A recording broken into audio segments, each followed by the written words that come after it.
कौन कहता है हम थक गए, पता नहीं किस किस के हम लोग हौसले हैं। तो अभी थकने का समय नहीं है हमारा, अभी तो लोगों को दिखाने का समय है, अभी तो कुछ करके दिखाने का समय है। और देखिए, मैं हमेशा कहूंगा, अब प्रश्न आपके सामने स्टार्ट हो गए। आज हो सकता है क्लास कम हो, आज कम क्वेश्चन पेपर हो, क्वेश्चन कम हो, कोई बात नहीं, चलेगा। हर रोज नया पैटर्न, हर गुगली, हर तरह के सवाल होंगे। जब तक आपकी लैब स्टेट एग्जाम नहीं हो जाएगी, सारे सवालों को मैं इस पृष्ठ पर, पूरे व्हाइट बोर्ड पर आपको दिखा दूंगा, एक एक करके सवाल दिखा देंगे, ज्यादा समय लूंगा नहीं। और अब मैं एक ही कहूंगा, मूल मंत्र है हमारा, सफलता के लिए सबसे बड़ा जो मूलभूत कारक होता है वो होता है संयम। सबसे इंपॉर्टेंट होता है संयम। तो जिसने संयम रखा उसको राज तिलक होता है, और जिसने संयम नहीं रखा उसका कोई तिलक नहीं होता है। कैसा भी काड़ा पीड़ा धोड़ा कोई भी तिलक नहीं किया जाता उसके। मैं बता देता हूं आपको, सबसे बड़ी पुरानी बहुत फेमस शख्सियत बता देता हूं आपको, इब्राहिम लिंकन 21 साल की उम्र से चुनाव लड़ता गया और 52 साल की उम्र में चुनाव जीता वो जाके, और जीतने के बाद भी गृह युद्ध ने उसका पिंड नहीं छोड़ा। फिर भी वह धैर्य रखा, उसने संयम रखा और अपना चुनाव जीता और लोगों के सामने उदाहरण बने। तो इंपॉर्टेंट होता है आपका संयम। संयम पे हम लोग बहुत सारी चर्चा करूंगा आप लोगों के लिए, क्योंकि मैंने एक अभी डाला है आप लोगों के लिए, प्रश्न कैसे हल किए जाते हैं। तो जब भी प्रश्न हल करें तो संयम बनाएं, क्योंकि आज के पेपर संयम पर आधारित है, कोई नॉलेज पर आधारित नहीं है, सारा पेपर संयम पर आधारित है। और संयम के ऊपर हमारे बहुत सारे मैं लिखूंगा, बहुत सारे आप एक अलग से क्लास रखूंगा जिससे हम लोग प्रश्न करना सीख जाएंगे। संयम उसी के पास हो सकता है जिसके पास कंट्रोल, संयम उसी के पास हो सकता है जिसमें एकाग्रीकरण हो, कंसंट्रेशन पावर हो, आत्मविश्वास हो। तो नियंत्रण, आत्मविश्वास, धैर्य और सकारात्मक एनर्जी होती है, तभी जाके संयम बन पाता है। मैं कहता हूं, भगवान श्री कृष्ण कहते हैं, कर्म करो फल की इच्छा मत करो। इसी में संयम छिपा हुआ है। तो कुछ भी लिखें लोग, कुछ भी कहें, लेकिन सफलता का सबसे बड़ा मूल आधार है संयम। जिसने संयम रखा उसे सफलता मिली, और जिसने संयम नहीं रखा उसे सफलता नहीं मिली। चलिए, तो अभी स्टार्ट करें हम लोग। हाँ, देवेंद्र गब्बर इज बैक। अभी बैक नहीं हुए, बैक तो करेंगे हम लोग। अभी एक एक को मैं आपको यूट्यूब के मंच पर एक एक को ले आऊंगा मैं। एग्जाम आने दो, पेपर आने दो। चलिए अब स्टार्ट करें हम लोग। पहला प्रश्न आपके सामने। अब किस वाताग्नि चरण में उष्ण हवाएं ऊपर की ओर उड़ती तो ठंडी होती है, संघनित होती है और बरसती हैं? चलिए आ गए सब। चलिए आंसर देखिए। अब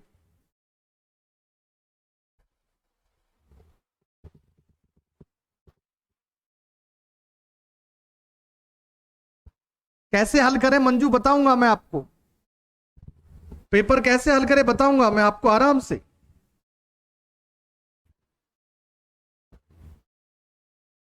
सबसे पहला गुणधर्म है मंजू, संयम रखो पेपर पर।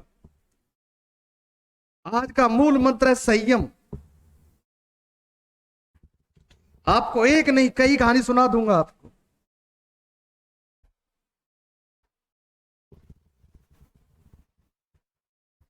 क्लियर नहीं दिख रहा? क्लियर दिख रहा है हमें तो भाई, देखना दिख रहा है। नेटवर्क कमजोर है मनोज भैया आपका। मैं किसी का आंसर नहीं बोल रहा हूं बिल्कुल भी, क्योंकि आंसर बोलूंगा तो आंसर टिक लगा दोगे, रट्टा मारोगे। तो मैं वापस बोलता हूं, किस वाताग्नि चरण में उष्ण हवाएं ऊपर की ओर उड़ती तो ठंडी होती हैं और संघनित होती हैं और बरसती हैं? अप्रगामी, अग्रभाग, वाताग्र, अप्रगामी कोई नहीं होता है शब्द। अब होता है उष्ण वाताग्र और शीत वाताग्र, अधिधारण, एक्युलेटेड अग्र। अब मैं आपसे सवाल पूछता हूं बच्चों को, उष्ण वाताग्र और शीत वाताग्र में डिफरेंट क्या है? अब यहां विरल मत कीजिए पवन, बिल्कुल नहीं कीजिए। अब आंसर आप लोगों के सबके सही आंसर है। बहुत अच्छा। इसका आंसर है उष्ण वाताग्र, क्योंकि उष्ण वाताग्र में ही हवा ऊपर की ओर उठती है, जबकि शीत वाताग्र हवा नीचे बैठती है और गर्म हवा को ऊपर उठाया जाता है। यानी वहां पुश का काम किया जाता है और यहाँ पर स्वतः हो रहा है। तो मैंने कहा ना, संयम के लिए आत्मविश्वास और स्वतः दृढ़ इच्छा होनी चाहिए उसको टिके रहने के लिए। तो इसका सही आंसर है उष्ण वाताग्र, वार्म फ्रंटल। चलिए, तो वार्म फ्रंटल इसका सही आंसर, ये वाला आंसर। ठीक है, नेक्स्ट। निम्नलिखित में से क्या चातुर्थिक क्रियाकलापों का उदाहरण है? यानी निम्न में से fourth economic activities example in this below options. First निर्माण कार्य, दूसरा रेशम पालन, तीसरा खुदरा थोक व्यापार और चौथा विनिर्माण। इसका जो आंसर दे देंगे वो सोच लेना, कंसेप्ट अच्छा है उसका। नहीं दे पा रहे हो तो कंसेप्ट में कहीं ना कहीं गड़बड़ी है। चलिए, क्या बात है, बहुत अच्छा लग रहा है मुझे। निर्माण कार्य आपका आता है सेकंड में, रेशम पालन आपका आता है प्रथम में, इसके बाद खुदरा और थोक व्यापार ये सेवा कार्य में आता है। ये टर्सरी कार्य है भाई, खुदरा और थोक व्यापार। दुकानदार जो व्यापार करता है वो थोक व्यापार में आता है। अब यहां प्रश्नों की हम प्रकृति देखेंगे तो यहां पर विनिर्माण, विनिर्माण सेकंड में भी आता है, लेकिन यहां विनिर्माण का तात्पर्य पुनर्निर्माण ले लिया जाता है। और यदि पुनः निर्माण आ गया, क्योंकि विनिर्माण का तात्पर्य यहां दूसरे अर्थों में पुनः निर्माण होता है, निर्माण का भी पुनः निर्माण कर दिया जाता है, तो वह चौथा कार्य हो जाता है। यानी सेवाओं की सेकंड कैटेगरी आ जाती है, सेवाओं की फर्स्ट कैटेगरी थर्ड में आता है, और सेवाओं की चौथी कैटेगरी विनिर्माण में आती है, और सेवाओं की पांचवी कैटेगरी जो थर्ड कैटेगरी है वो पांचवी आर्थिक क्रियाओं में आती है। ये लीजिए, अब आपकी चीजें समझ में आई। कच्चे माल से निर्माण करना वो तो निर्माण है बेटा, वो निर्माण कार्य है। कच्चा माल से निर्माण करना, निर्माण हो गई उस चीज का, पुनः निर्माण करना। अतः सवाल को देखते हुए हमें इसको करना है हल, डी वाले आंसर को, क्योंकि इसमें क्या किया हमने, थोड़ी सी चालाकी कर दी। यहां पर लिखा हुआ रिप्रोडक्शन, इंग्लिश में रिप्रोडक्शन है, और इसको हम लोग करेंगे फोर्थ वाला ऑप्शन करेंगे। चलिए नेक्स्ट। किसी स्थान के मध्य तापमान और इसके अक्षांश के मध्य तापमान के अंतर को क्या कहा जाता है?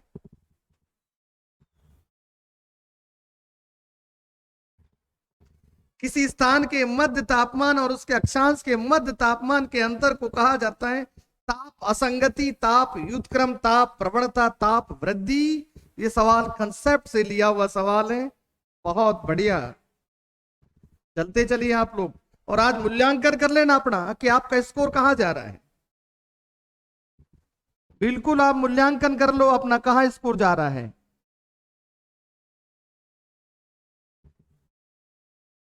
और जो बाहर जा रहा है स्कोर, वो अपने मूल्यांकन करते चलना। आपको वह प्रश्न का संयम ध्यान रखना है इस पर। किसी स्थान के मध्य तापमान अक्षांश के मध्य तापमान के अंतर को कहा जाता है तापीय विसंगति, नहीं तापीय विसंगति या समताप विसंगति, और इसको कहा जाता है ताप असंगति कहा जाता है। क्योंकि ताप व्युत्क्रम ऊपर से नीचे जाते हैं या नीचे से ऊपर जाते हैं, तो टेम्परेचर समान जो सामान्य ताप दर है उसके विपरीत जाना ताप व्युत्क्रम है। ताप प्रवणता का मतलब है ताप घटने की दर है, और ताप वृद्धि ताप बढ़ने की दर है। तो सीधा सीधा इसका आंसर ये वाला यदि नहीं आ रहा है तो चार ऑप्शनों को आप क्लियर कर लीजिए और फिर उसके बाद इसका आंसर देने का प्रयास कीजिए। तो इसका सही आंसर है ए। ओके, नहीं पढ़ाया फिर भी चलेगा। अलग अलग होता है। यस, क्योंकि माध्य तापमान और अक्षांश के बीच का जो तापमान हमेशा वास्तविक नहीं होता, अंतराल होता है। एक होता है धनात्मक विसंगति और एक होती है ऋणात्मक विसंगति। नेक्स्ट, निम्नलिखित में से कौन सा परिध्रुवीय प्रशांत ज्वालामुखी पट्टी का भाग नहीं है? चलिए फटाफट,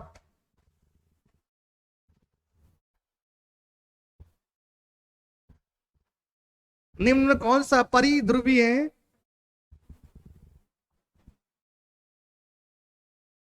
लगाइए जोर।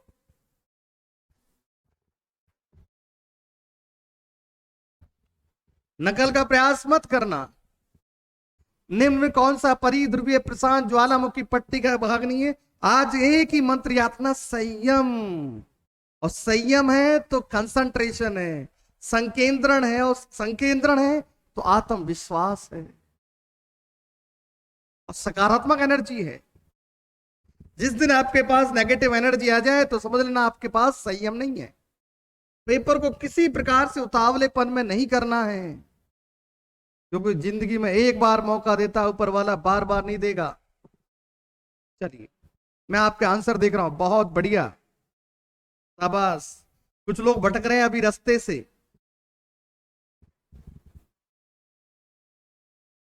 तो चलिए हम देखें, परिध्रुवीय प्रशांत ज्वालामुखी पट्टी। परिप्रशांत ज्वालामुखी पट्टी का मतलब ये वाला क्षेत्र आप देखिए, आपके पास ग्लोब मैं लेके आ रहा हूं। ये प्रशांत महासागर, इसके चारों ओर, तो इसके चारों ओर की जो पेटी है वो परिप्रशांत पेटी है।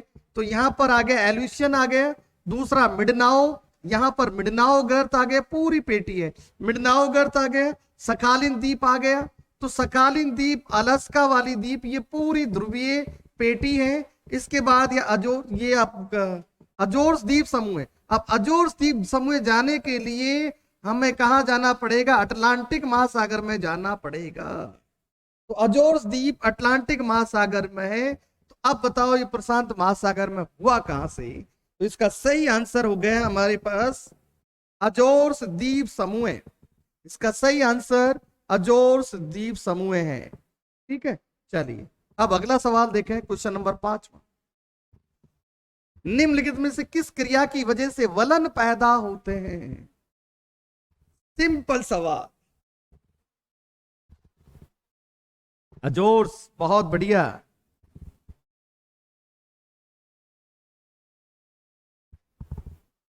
निम्नलिखित में से किस प्रक्रिया की वजह से वलन पैदा होता है? परपर्टी विभंजन, परपर्टी मुड़ना, निमज्जन, उमज्जन।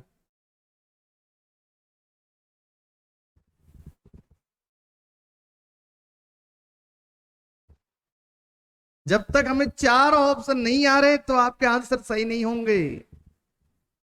और सबसे सिंपल पेपर लिया है मैंने। चलिए बहुत बढ़िया, जुड़ते चले फटाफट। और अपने ग्रुप पर मैसेज भी कर दो भाई, टेलीग्राम पर भी कर दो, जुड़ जाओ फटाफट। निम्न किस प्रक्रिया की वजह से वलन पैदा होते हैं? बुपरटी भंजन, परपटी मुड़ना, निमज्जन, उमज्जन। अब देखिए, उमज्जन और निमज्जन हमारी आंतरिक शक्तियां, और आंतरिक शक्ति में यहां पर कौन सी शक्ति कार्य करती है? लंबवत शक्ति कार्य करती है। भूपरटी का मुड़ना क्षैतिज क्रिया हो रही है, और भंजन का मतलब होता है दूर जाना, तनाव होना। तो तनाव क्रिया के द्वारा वलन पैदा नहीं होते, मुड़ने के द्वारा मम्मी कहती है बेटा बिस्तर को फोल्ड कर दे। तो यहाँ दबाव लग रहा है बिस्तर का फोल्ड करना, भूपरपट्टी, क्योंकि हमारी बिस्तर कौन है? क्रस्ट है। और हमारे घर पे बिस्तर कौन से? हम रजाई गद्दे जोड़ते हैं, और किसान की रजाई गद्दे है हमारी पृथ्वी का क्रस्ट भाग। इसका मुड़ना, इसका मोड़ना वलन कहलाता है। चल भाई वापस। ओके, इसका आंसर बी। क्वेश्चन नंबर 6, निम्न में से कौन सा पृथ्वी पर विद्यमान ऑक्सीजन का सबसे बड़ा भंडार है? चलिए कोई बात नहीं, खुश हो लीजिए। जिसका अच्छा है लड्डू बटने चाहिए, लेकिन उसके भी जिसके सही नहीं हो रहे वो दूसरे लड्डू छीन लो। निम्न में से कौन सा पृथ्वी पर विद्यमान ऑक्सीजन का सबसे बड़ा भंडार है? आज अपना मूल्यांकन कर लेना, कहां चल स्कोर चल रहा है। स्थल मंडल, वायुमंडल, जलमंडल, जीव मंडल।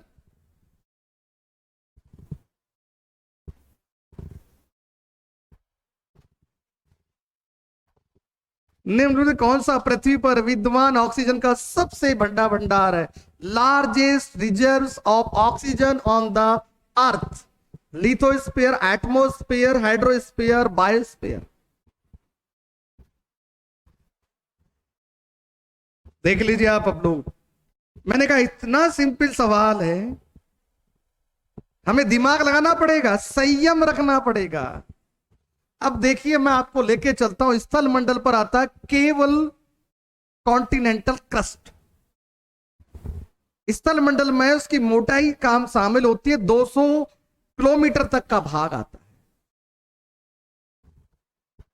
वायुमंडल में 10,000 किलोमीटर की ऊंचाई आ जाती है। जलमंडल में समुद्री भाग आ जाता है, लेकिन जैव मंडल में तीनों क्षेत्र जुड़ जाते हैं और पृथ्वी से ऊपर 30 किलोमीटर का वायुमंडलीय क्षेत्र, जहां पर जीव विकसित होते हैं, जहां पर वनस्पतियों का विकास होता है, जहां पर फोटोसाइंथिस होती है और मानव होता है, और उस प्रक्रिया को कहते हैं जैव मंडल। यानी जैविक और अजैविक दोनों कारक आपके जीव मंडल में पाए जाते हैं। और वायुमंडल के 30 किलोमीटर का जो परि आवरण है, 30 किलोमीटर से ऊपर नहीं, 30 किलोमीटर का जो आवरण है वही धरातल पर जैव मंडल का क्षेत्र माना जाता है। तो इसका सही आंसर हो गया डी। अब आप लोगों ने क्या किया है? कोई स्थल मंडल कर रहा है, कोई वायुमंडल कर रहा है, कोई जलमंडल कर रहा है। देख लीजिए आप। तो इसका सही आंसर है जैव मंडल, जीव मंडल। अरे जीव नहीं होता तो ऑक्सीजन आती कहां से? क्योंकि प्रकाश संश्लेषण क्रिया होनी चाहिए। जीव का मतलब थोड़ी है कि मानव होना चाहिए। अगला प्रश्न, निम्न में कौन सा मौसम संबंधी आपदा है? यानी weather relate natural hazard in this below options: flood, landslide, avalanche और ब्लास्ट क्लाउडिंग। चलिए, बाढ़, भूस्खलन, हिमगाह, बादल फटना। इतना सिंपल सवाल।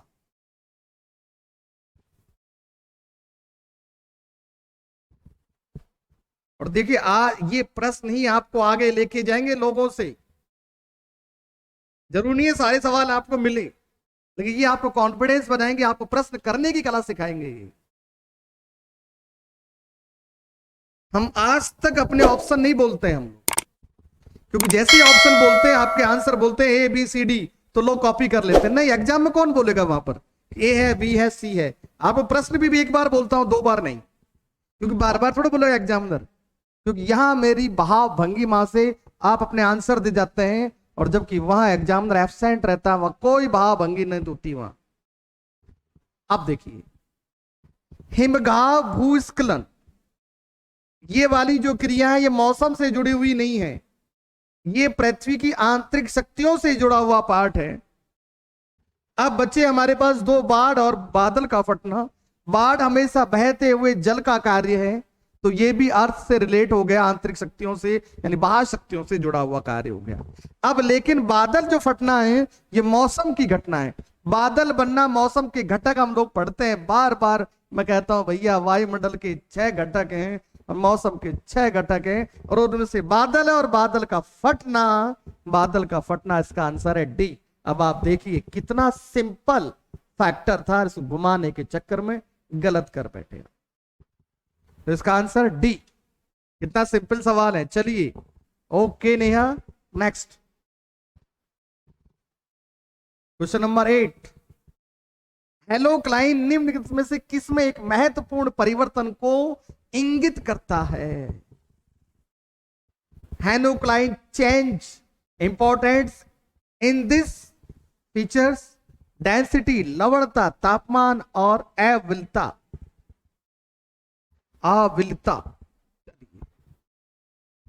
ये सवाल गलत नहीं होना चाहिए, ये सवाल गलत होना ही नहीं चाहिए, क्योंकि इसका कीवर्ड पकड़ लीजिए। अब इसका कीवर्ड छुपा हुआ प्रश्न के अंदर ही, हेलोक्लाइन। हेलो वाला नहीं है कि हेलो कर रहे हैं वो, ये हेलो है। हेलो क्लाइन का अर्थ भैया क्यों बताऊं मैं हिंदी में?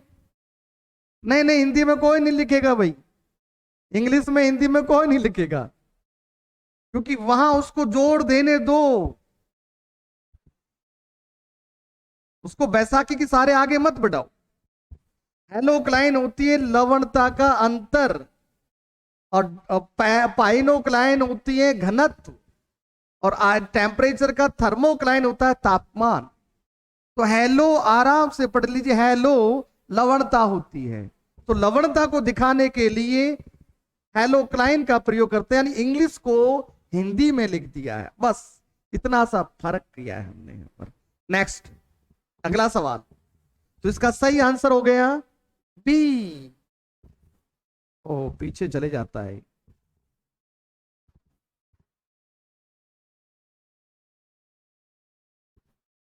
निम्न में से कौन सी एक सतह अधिकतम एल्बिडो पैदा करती है?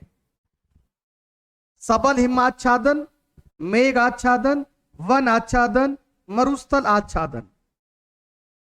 और देखिए ये क्लास जब तक रहेगी, जब लैब स्टैंड की एग्जाम हो जाएगी उसके बाद स्कूल लेक्चर वालों के लिए, इसके बाद असिस्टेंट प्रोफेसर वालों के लिए हमेशा एग्जाम तक क्लास चलती रहेगी। जब तक आपका सिलेक्शन नहीं हो जाए तब तक मैं आपके साथ रहूंगा। निम्नलिखित में से कौन सी एक सतह अधिकतम एल्बिडो पैदा करती है? सबल हिमाच्छादन, मेघाच्छादन, वनाच्छादन, मरुस्थलाच्छादन। आंसर कोई कॉपी मत करना, अपने मन से करना है।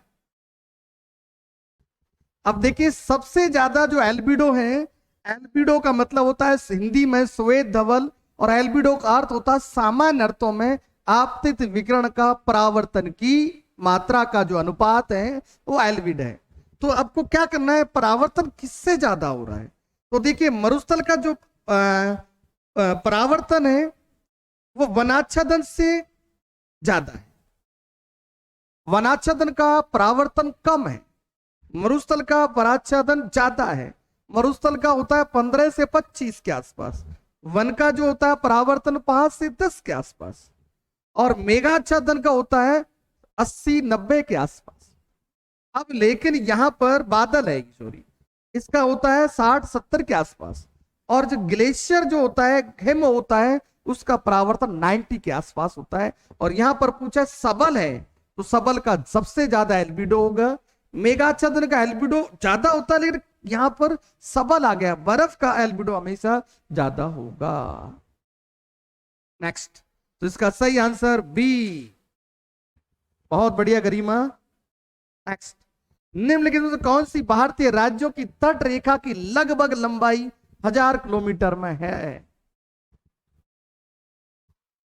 चलिए अगला सवाल।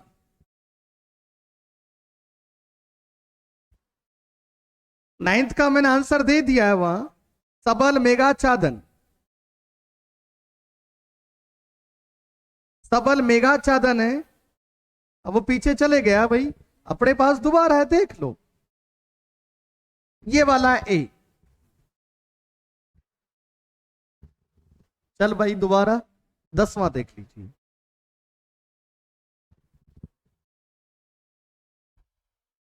मैंने कहा इतने गुगली सवाल हैं, इतने बोल्ड करने वाले सवाल हैं। चलिए, निम्नलिखित में से कौन सी भारतीय राज्यों की तट रेखा, कौन सी भारतीय तट राज्यों की लगभग लंबाई है? 5, 6, 7, 8, आप लिखते जाइए। मैंने क्या कहा, पहली क्लास मेरी कहा एक ही मूल मंत्र है, संयम, और जिसने संयम रखा उसका सवाल सही, और संयम नहीं रखा उसके सवाल गलत है। चलने पड़ने, हाँ चलिए भाई,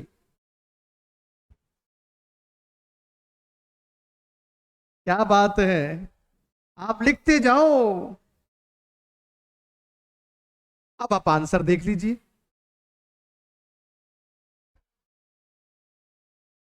मैंने कहा ना, आपको पढ़ने के लिए दिमाग नहीं चाहिए, धैर्य चाहिए। कई लोग उतावल हो जाते, सब सिलेबस करो फिर बाद में देखेंगे।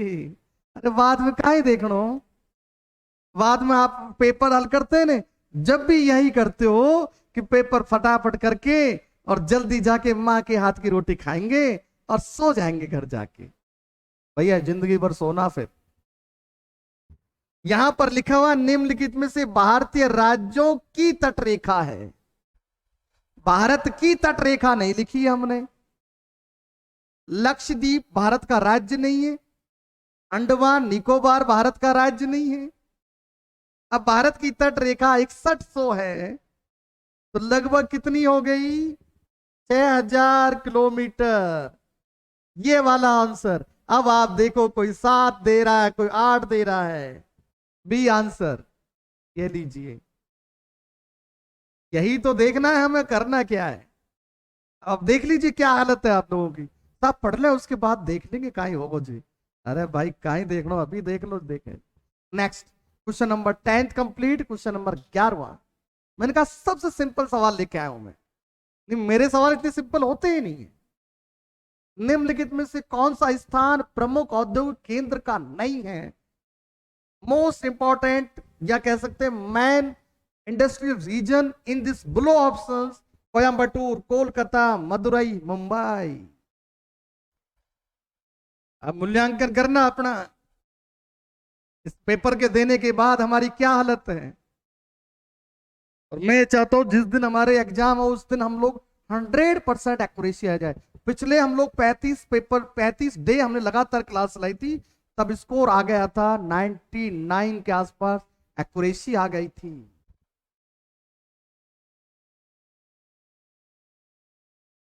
हाँ, प्रेम इनको लगाया जाए फटकार भी भाई, चुटकी बरतर है इनकी।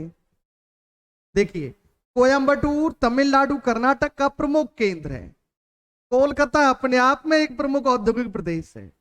मुंबई अपने आप में औद्योगिक प्रदेश है। मदुरई कोई औद्योगिक प्रदेश का केंद्र नहीं है, क्योंकि ये मीनाक्षी का नगर है। ये धार्मिक नगर है। इसे कहा जाता है, कभी कहा कि पांडवों की नगरी भी कहा जाता है। कभी बार बोले यात्रा करने गए तो यहाँ आए थे, ऐसा है नहीं है। तो ये धार्मिक नगर है मदुरई, सांस्कृतिक नगर नहीं। और ये कोई औद्योगिक नगर केंद्र नहीं है। तो इसका सही आंसर है सी। सारी क्लास सेव होगी नेहा। निम्नलिखित में से किसी प्राथमिक क्रियाकलाप के रूप में वर्गीकृत किया जा सकता है? क्या बात है, मीनाक्षी का सबसे बड़ा मंदिर भारत का है। वेरी गुड प्रेम। चलिए, क्या बात है, आंसर मिल चुका है मुझे।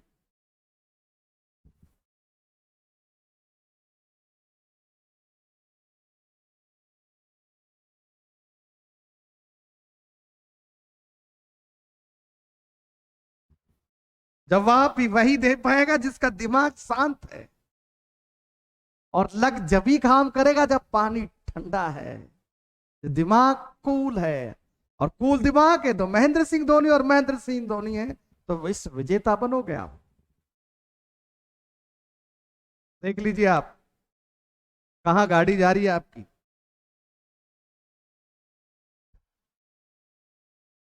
अरे भाई नैया कह दिया, क्लास सेव होगी हमारी। हम लोग बिना सेव के कोई क्लास चलाते नहीं है। गरिमा ए और सी, यहां कोई नहीं चलेगा खेर ए और सी का।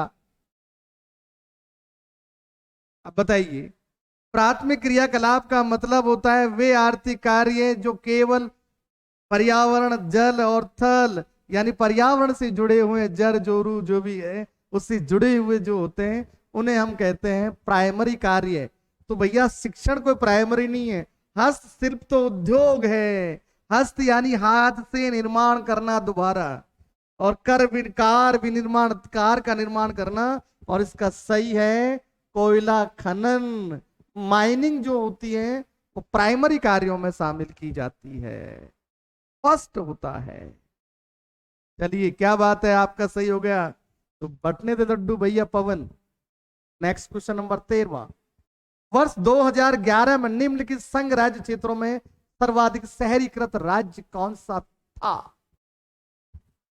संघ राज्य लिखा है हमने, यानी राज्य नहीं है, संघ राज्य केंद्र शासित है। टेरिटरी है, यूनियन टेरिटरी। पहला लक्षद्वीप, दमनदीप, पांडिचेरी, दिल्ली राष्ट्रीय राजधानी क्षेत्र। हो सकता है ये सवाल आपके आ जाए काम में। चलिए,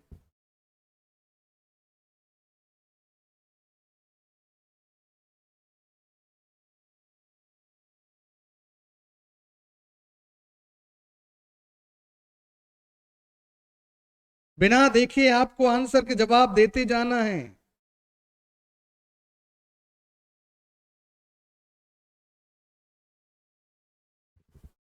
देख लीजिए क्या कर रहे हैं हम लोग। अब देखिए, राष्ट्रीय राजधानी क्षेत्र है तो राष्ट्रीय राजधानी सुविधाएं होती है वहां नगरीकृत है। 97% के आसपास वहां नगरीकरण ज्यादा पाया जाता है। इसके बाद नगरीकरण की जब हम बात करें, उसके बाद सेकंड नंबर पर लक्षद्वीप, उसके बाद दमन और दीप का, उसके बाद पौंडुचेरी का नंबर आता है। तो केंद्र शासित में पहले नंबर पर नगरीकृत में आता है दिल्ली राष्ट्रीय राजधानी, दूसरे नंबर पर लक्षद्वीप, तीसरे नंबर पर दमन दीप और चौथा पांडुचेरी। पुडुचेरी, इसको याद करके चले जाना भाई। चलिए next question number 14। Electromagnetic spectrum EMS के किस भाग से चर्म कैंसर होता है? Skin cancer effective spectrum electromagnetic waves के द्वारा। गामा किरण है, पैराबैंगनी किरण है, सूक्ष्म तरंग, रेडियो तरंग है। इसका सही आंसर है इलेक्ट्रोमैग्नेटिक वेव्स। ये जीआईएस में हम लोग पढ़ते हैं, और जब सूर्य की किरणें निकलती है उनको कहा जाता है इलेक्ट्रोमैग्नेटिक वेव्स। और इलेक्ट्रोमैग्नेटिक वेव्स को 3 भागों में बांटा गया। एक है सूक्ष्म तरंग, एक दृश्य तरंग और रेडियो तरंग, अवरक्त तरंग या रेडियो तरंग।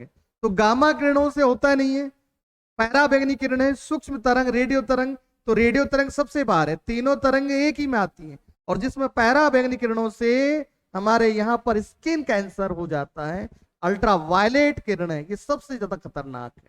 तो इसका सही आंसर है बी।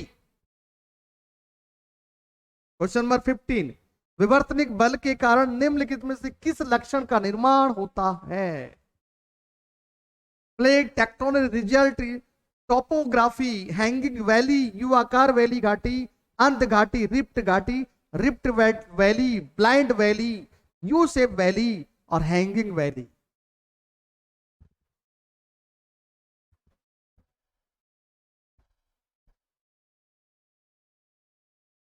अब दीजिए इसका आंसर।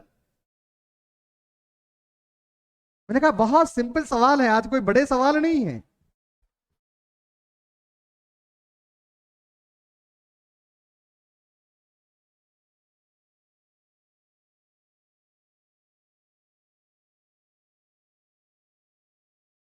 चलिए, अब इसका सही आंसर है, अब रुक जाए हो आप लोग, फटाफट दे लीजिए।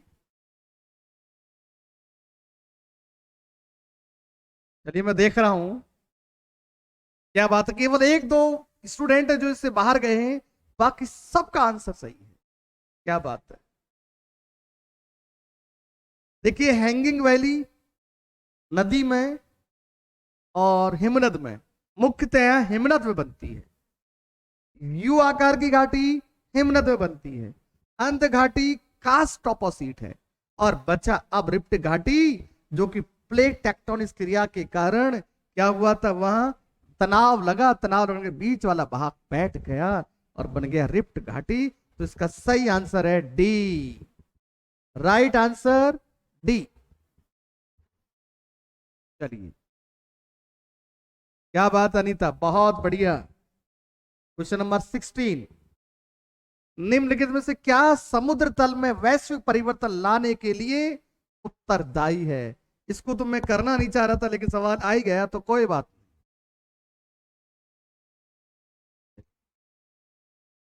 बहुत बढ़िया। ये क्वेश्चन मैं बहुत बार रिपीट करता हूं इस क्वेश्चन को, पता नहीं क्या आदत है मेरी, बहुत बार रिपीट करता हूं सवाल को।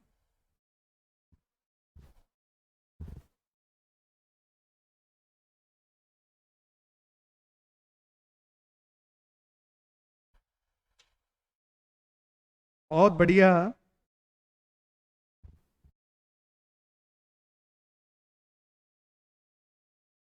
स्टार्ट कीजिए। वो आकृति प्रकर में पढ़ाया, आराम से पढ़ाया मैंने। Very good. का सही आंसर है सुस्थैतिक। नेक्स्ट। कोई व्याख्या नहीं, अब बहुत बार पढ़ा दिया है मैंने, बहुत बार रिपीट कर दिया है। 17वां लास्ट सवाल है आज का, सबसे बड़ा सवाल और खतरा वाला सवाल है। इस मानचित्र में राजनीतिक सीमा का कोई बंधन नहीं होता। वर्ण मात्री मानचित्र, सम मानचित्र, वर्ण प्रतीक मानचित्र और सभी में।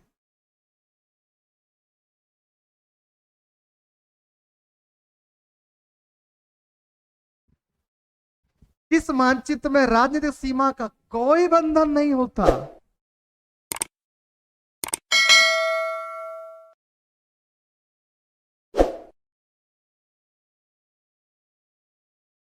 करती कमेंट। Very good. चलिए लास्ट सवाल है, बताइए आप लोग क्या कर रहे हैं। जिसने टेक्स्ट का सहारा लिया, टेक्स्ट बुक का सहारा लिया, उसके पैसे गए डूब में। और जिसने एनसीईआरटी का सहारा लिया, उसके पैसे वसूल हो गए।